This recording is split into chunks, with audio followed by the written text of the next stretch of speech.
Hello friends, good morning. I welcome you all in Study Exam Academy. आज हम लोग करेंगे 24 मई के करंट अफेयर्स। तो चलिए शुरू करते हैं हम हमारा आज का वीडियो।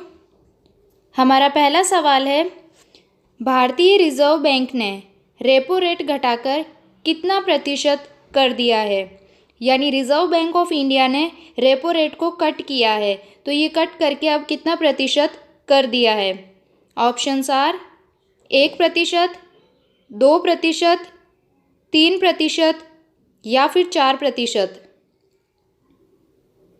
और इसका सही जवाब है ऑप्शन डी यानी 4%। आरबीआई के गवर्नर शक्तिकांत दास ने कल प्रेस कॉन्फ्रेंस करके कहा था कि रेपो रेट घटाकर अब 4% कर दी गई है। और जो आरबीआई के गवर्नर है शक्तिकांत दास, ये 25वें नंबर के गवर्नर है। इससे पहले जो गवर्नर थे वो थे उर्जित पटेल, उनका नंबर था 24th। हमें नंबर भी याद रखना होता है, तो 24th नंबर के गवर्नर थे उर्जित पटेल और 25th नंबर के गवर्नर है शक्तिकांत दास। और इससे पहले रेपो रेट कितनी थी? 4.40%, यानी 0.40% कट कर दी गई है।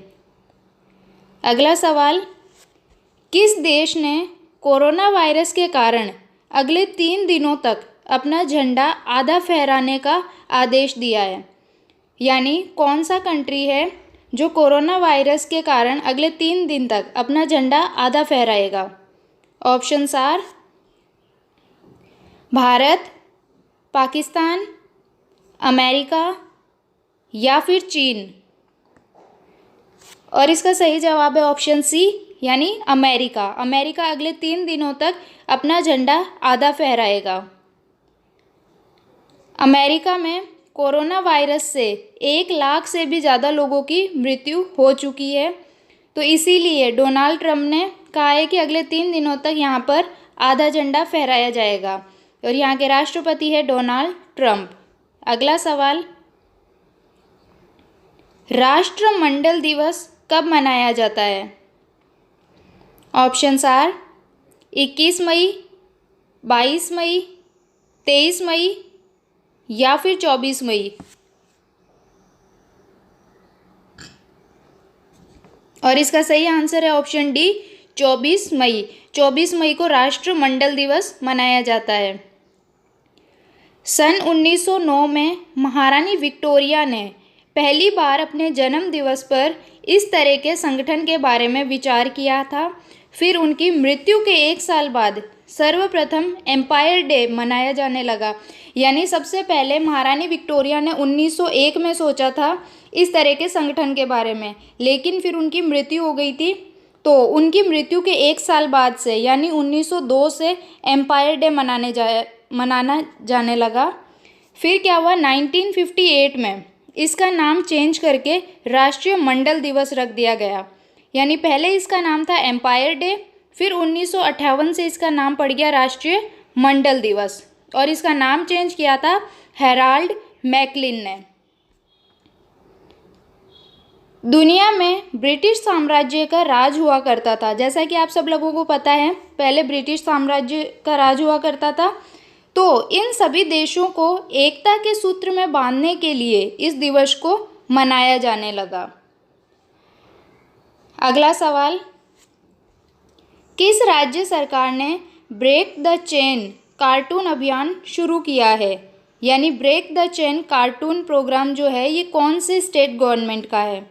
ऑप्शंस आर मध्य प्रदेश, केरल, हरियाणा या फिर गुजरात।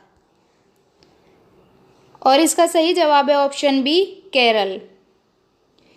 केरल के मुख्यमंत्री है पिनरई विजयन, यहाँ के राज्यपाल हैं आरिफ मोहम्मद खान, और केरल में पेरियार वन्यजीव अभयारण्य भी है। और भारत में सबसे पहले कोरोना का केस भी केरल में आया था।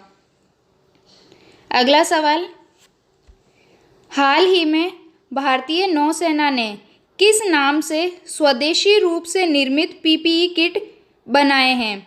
यानी इंडियन नौसेना जो पीपीई किट तैयार कर रहा है उनका नाम क्या रखा है? ऑप्शंस आर नवरक्षक, अफलातून, नौसैनिक या फिर कोरोना योद्धा। और इसका सही जवाब है ऑप्शन ए नवरक्षक।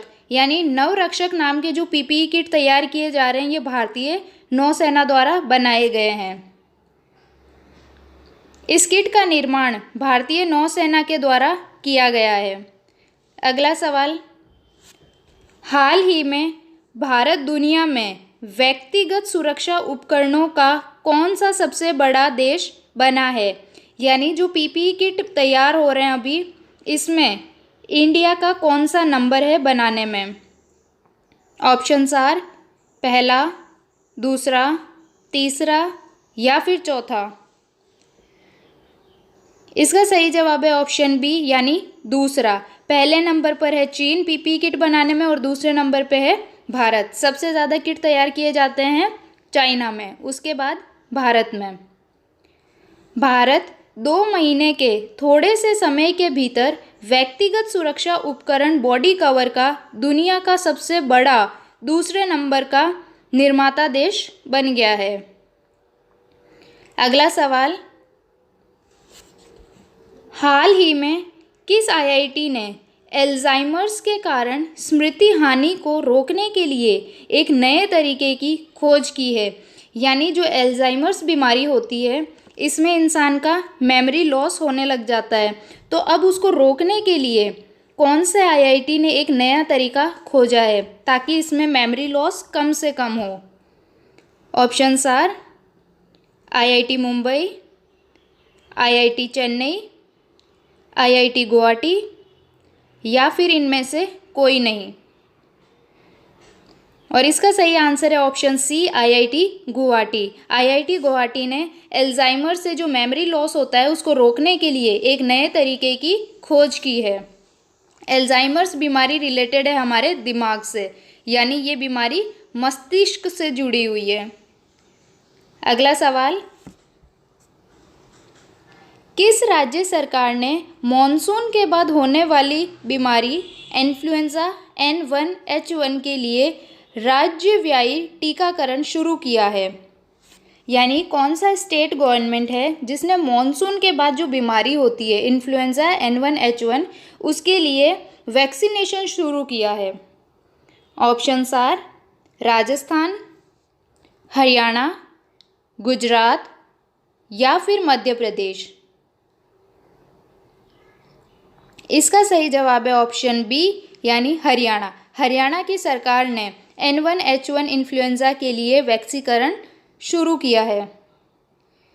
हरियाणा के मुख्यमंत्री है मनोहर लाल खट्टर। यहाँ के राज्यपाल हैं Satyadev Narayan Arya. Next question, corona महामारी के बीच 22 मई को फिल्म गुलाबो सिताबो का ट्रेलर रिलीज़ हुआ है। इस फिल्म के मुख्य किरदार कौन हैं? यानी गुलाबो सिताबो का जो ट्रेलर आया है उसमें मेन कैरेक्टर किसका है? ऑप्शंस आर आयुष्मान खुराना, अमिताभ बच्चन या फिर उपयुक्त दोनों। और इसका सही आंसर है ऑप्शन सी उपयुक्त दोनों। नेक्स्ट क्वेश्चन, हाल ही में तत्पर कार्यक्रम किस शहर में शुरू हुआ है? यानी जो तत्पर प्रोग्राम है ये कौन से सिटी ने शुरू किया है? ऑप्शंस आर भोपाल, रांची, अहमदाबाद या फिर गुवाहाटी। इसका सही आंसर है ऑप्शन बी रांची। तत्पर कार्यक्रम रांची सरकार का है। रांची झारखंड की राजधानी है। इस कार्यक्रम में जो मजदूर पैदल चलकर घर जा रहे हैं उन प्रवासी श्रमिकों को ले जाने के लिए रांची में तत्पर योजना शुरू की गई है। यानी ये प्रवासी मजदूरों के लिए बनाई गई है योजना। अगला सवाल, प्रधानमंत्री ने सुपर साइक्लोन अम्फान से प्रभावित उड़ीसा के लिए कितनी रकम की सहायता की घोषणा की है? यानी अभी जो अम्फान साइक्लोन आया था जो उड़ीसा और वेस्ट बंगाल में आया था, उसके लिए प्रधानमंत्री ने उड़ीसा को कितनी सहायता देने की घोषणा की है? ऑप्शंस आर 100 करोड़, 290 करोड़, 450 करोड़ या फिर 500 करोड़। इसका सही आंसर है ऑप्शन डी यानी 500 करोड़। प्रधानमंत्री उड़ीसा गवर्नमेंट को 500 करोड़ की मदद करेगा, जबकि वेस्ट बंगाल की सरकार को 1000 करोड़ की मदद दी जाएगी। इसके साथ ही चक्रवात अम्फान से प्रभावित पश्चिम बंगाल के लिए 1000 करोड़ रुपए की सहायता की घोषणा की गई है, यानी उड़ीसा गवर्नमेंट को 500 करोड़ और वेस्ट बंगाल गवर्नमेंट को 1000 करोड़ रुपए दिए जाएंगे। Next and our last question, हाल ही में किसने इग्नू के ऑनलाइन एमए कार्यक्रम का शुभारंभ किया है? यानी इग्नू द्वारा जो एमए ऑनलाइन पढ़ाया जाएगा, अब इस कार्यक्रम का शुभारंभ किसने किया है? ऑप्शंस आर रमेश पोखरियाल, नरेंद्र मोदी, अर्जुन मेघवाल या फिर राजनाथ सिंह। और इसका सही जवाब है ऑप्शन ए यानी रमेश पोखरियाल, जो कि हमारे एचआरडी मिनिस्टर भी है। रमेश पोखरियाल केंद्रीय मानव संसाधन विकास मंत्री है। यहीं पे हमारे आज के क्वेश्चंस ख़त्म होते हैं। कल के पूछे गए क्वेश्चन का आंसर है, हाल ही में ओप्पो कंपनी ने वोडाफोन कंपनी के साथ 5G को अपनाने और बढ़ावा देने की घोषणा की है, यानी ओप्पो और वोडाफोन मिलके 5G को बढ़ावा देंगे। हमारा आज का सवाल, कोरोना वायरस की वजह से आर्थिक मंदी की चपेट में आने वाला दुनिया का पहला विकसित देश कौन सा है? यानी ऐसा कौन सा डेवलप्ड कंट्री है जो कि कोरोना के कारण रिसेशन में आ गया है? ऑप्शंस आर जापान, अमेरिका, चीन या फिर भारत। आपको इसका जवाब कमेंट बॉक्स में देना है। और आई होप आप लोगों को आज का वीडियो पसंद आया होगा। अगर वीडियो पसंद आया है तो इसे लाइक, शेयर और सब्सक्राइब करें। घर पर रहिए, पढ़ाई कीजिए, सुरक्षित रहिए और टाइम टू टाइम रिवाइज करते रहिए।